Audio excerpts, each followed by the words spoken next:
नमस्कार, आप देख रहे हैं खबर दृष्टिकोण।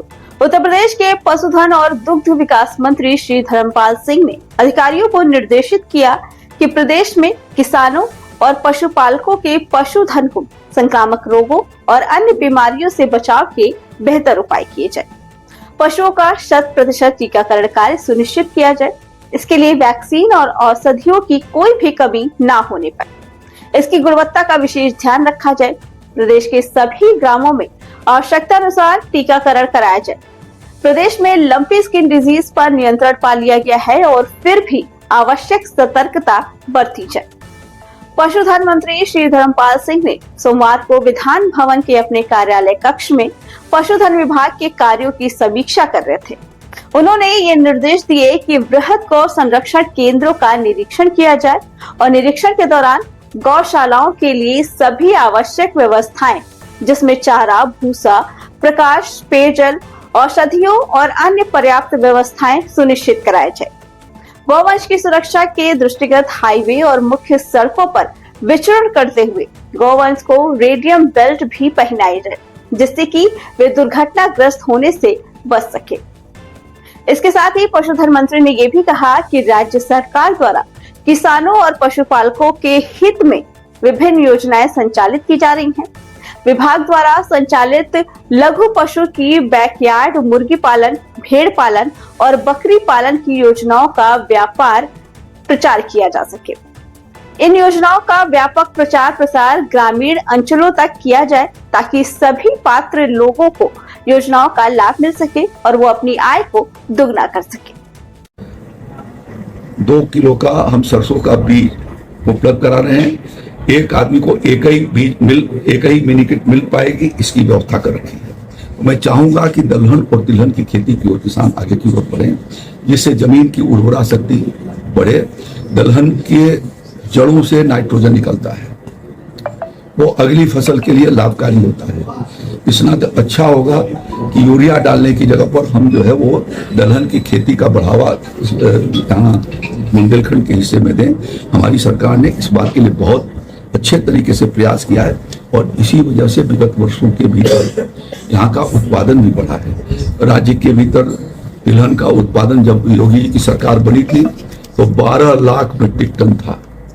हम लोगों के इन प्रयासों से भारत सरकार, आदरणीय प्रधानमंत्री मोदी जी के और उत्तर प्रदेश के मुख्यमंत्री योगी जी की सरकार ने इस बात को तय किया कि हमको दलहन और तिलहन में उत्तर प्रदेश को आत्मनिर्भर बनाया जाना है। और इस दृष्टि से पिछले 3-4 सालों से हमने ये निःशुल्क मिनी की योजना चलाई और उसके परिणाम स्वरूप 12 लाख मीट्रिक टन जहाँ पर दलहन का उत्पादन अखिलेश जी की सरकार में होता था, आज वो 36 लाख मीट्रिक टन, 3 गुना से ज्यादा हुआ है।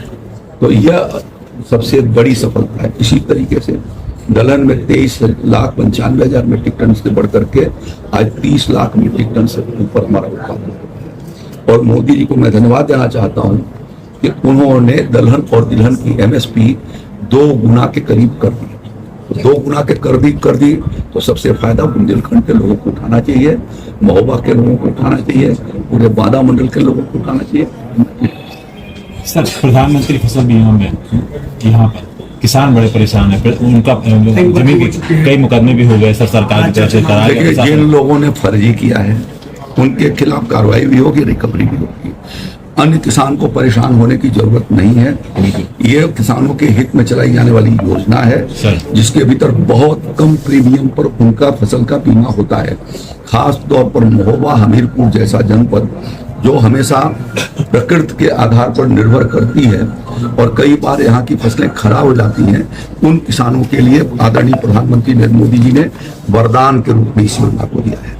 खरीफ के सीजन में उन्हें 2% मात्र प्रीमियम देनी होती है और रबी के सीजन में अब जो फसल लगेगी उसके लिए मात्र 1.5% प्रीमियम देनी पड़ती है। 100 रुपए में मात्र 1.5 रुपया देना होगा।